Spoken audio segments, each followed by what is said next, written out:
شعر نمبر 6۔ آفاق میں پھیلے گی کب تک نہ مہک تیری، گھر گھر لیے پھرتی ہے پیغام صبا تیرا۔ آفاق افق کی جمع، اس کا معنی دنیا۔ مہک خوشبو، گھر گھر ہر جگہ۔ پیغام سندیسہ، صبا صبح کے وقت چلنے والی ہوا۔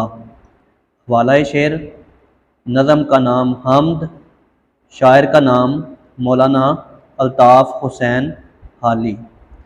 مفہوم اس کا، اے اللہ دنیا میں تیری ذات شان اعلیٰ کی پہچان آخر کب تک نہ بکھرے گی، کیونکہ کائنات کی ہر شے تیرا ذکر کر رہی ہے۔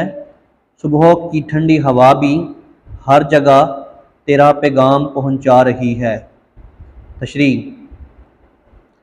تشریح طلب شعر کے پہلے مصرع میں شاعر اللہ تعالیٰ کی عظمت کو بیان کرتے ہوئے عرض کرتے ہیں کہ اللہ اپنی شان و شوکت اور صفات بالا کے ساتھ آسمان کی بلندیوں پر اپنے وجود کے اعتبار سے موجود ہے۔ اسی طرح دنیا کی ہر شے اللہ ہی کے حکم سے چل رہی ہے اور ہر چیز اللہ کے وجود کی دلیل دے رہی ہے۔ اس کے بعد اضافی شعر لکھنا ہے۔ رنگ تیرا چمن میں بو تیری، خوب دیکھا تو باغباں تو ہے۔ دوسرے مصرع میں حالی کہتے ہیں کہ دنیا کی ہر شے کی طرح صبح کے وقت چلنے والی ٹھنڈی ہوا بھی اللہ کے وجود کی دلیل دے رہی ہے۔ یہ ہوا جہاں سے بھی گزرے وہاں پر اللہ کی توحید کا چرچا کرتی ہے اور ہر چیز کو خوشبو سے بھر دیتی ہے۔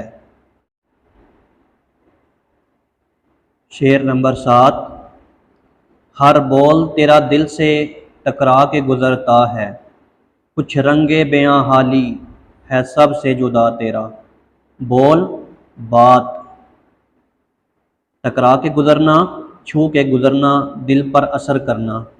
رنگ بیاں، بیان کرنے کا انداز، جدا الگ۔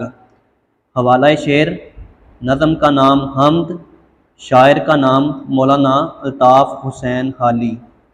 مفہوم، اے حالی تیری ہر بات بہت اچھی ہوتی ہے اور اس کا اثر دل پر ہوتا ہے، اور مولانا حالی تیری ہر بات کا انداز سب سے الگ ہے۔ تشریح، یہ شعر نظم حمد کا مقطع ہے۔ اس شعر میں شاعر مولانا الطاف حسین حالی کہتے ہیں کہ ان کا بولا ہوا ہر بول دل پر اثر کرتا ہے، ان کی ہر بات روح میں اتر جاتی ہے۔ حالی مزید کہتے ہیں کہ ان کا انداز بیاں سب سے الگ ہے۔ دراصل حالی نے اپنی شاعری کو لوگوں کی بھلائی کے لیے استعمال کیا۔ آپ نے تشریح طلب شعر میں اپنی شاعری عظمت کو ظاہر کیا ہے۔